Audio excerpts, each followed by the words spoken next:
you may speak unto us, and that what you would say would begin to change us from deep within, transforming us into the new creations that you made possible through your resurrection. Help us, Lord, to fully hear and understand your teachings as we look into your words. Do this in spite of me or through me.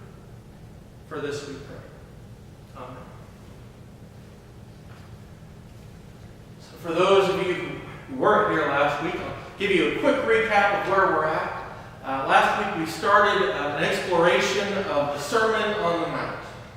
And that was Jesus' sermon. And as I kind of made a joke last week, as a pastor, if I'm going to steal a sermon from somewhere, I might as well steal it from God.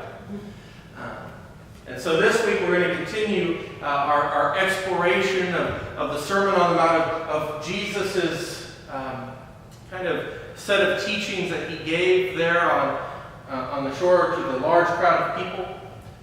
And this week we're going to look at the next line in the Sermon on the Mount, which is, "Blessed are those who mourn, for they shall be comforted." It's an unusual line. A little bit confusing. I mean, as we talked about last week, blessed are those who are poor in spirit, for theirs is the kingdom of heaven, was bad enough. How could somebody be happy if they are poor in spirit? And yet this week, Jesus goes even further. He says, blessed or happy are those who mourn. I don't know about you, but I haven't known too many people who are happy during their time of mourning. Really, mourning is something that we associate with a sadness.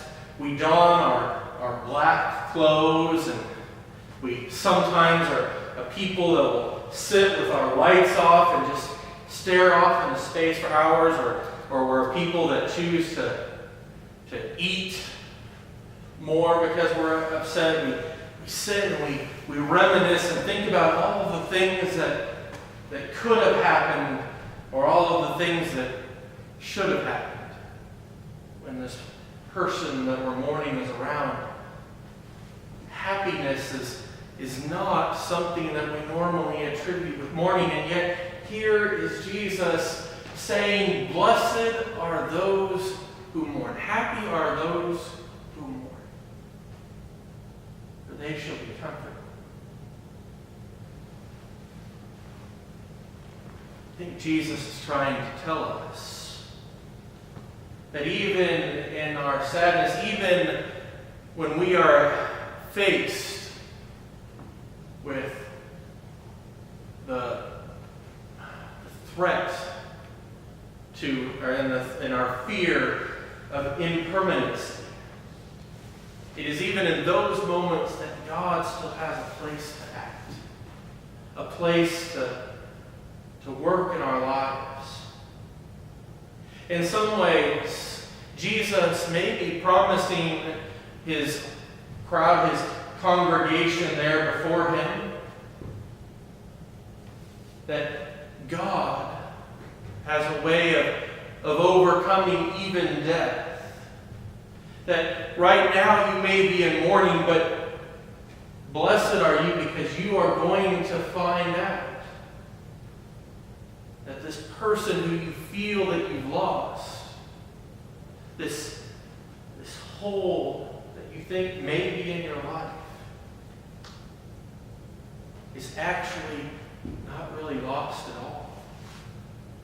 It is a possibility that Jesus is hinting and telling people that, if you just trust in me, you'll find that there's no reason to be sad forever and in the long term, because you will be reunited with this person and these persons that you think you've lost.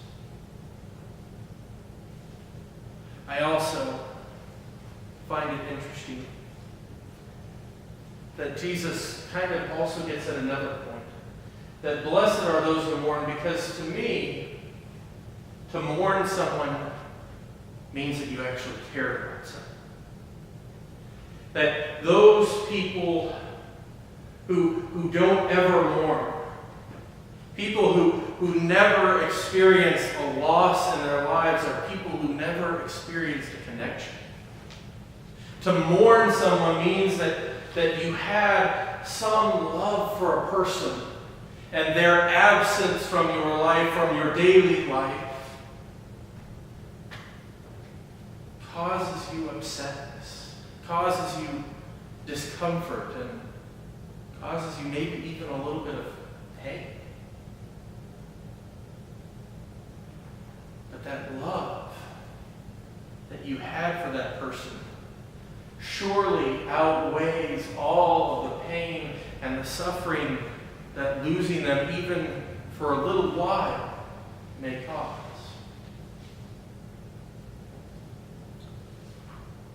Even now, it still is probably difficult to imagine being happy during mourning. But I tell you that many of the early Christians would celebrate their brothers and sisters who were called home to glory, because they knew and they trusted in God's kingdom and in His plan of salvation. And they knew that their brothers and sisters who were called home to God were no longer in pain and suffering here. And so they celebrated the time that they had with them, and they celebrated the ability of God to comfort them by reuniting them in His kingdom and on His shores. As a people, we have become more afraid of death again. We have lost that part of ourselves that truly can trust God and find joy in the midst of our loss. And Jesus tries to remind us of that. Tries to help us find that level of trust, find that hope in Him. He promises us in His own words, you will be comforted.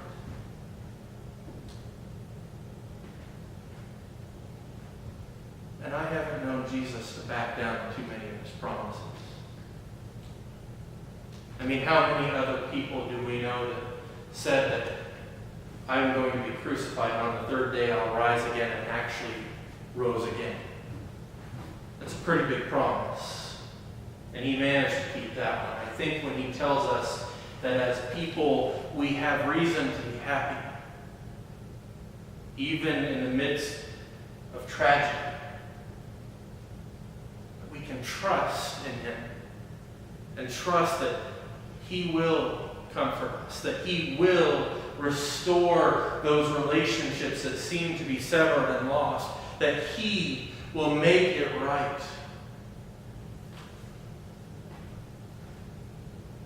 And so may we be a people who are blessed. Even if we can't be happy, at least be a people who are blessed in our mourning, as we acknowledge the love that we have and the love that we will have with those persons when we go and see them again in Jesus'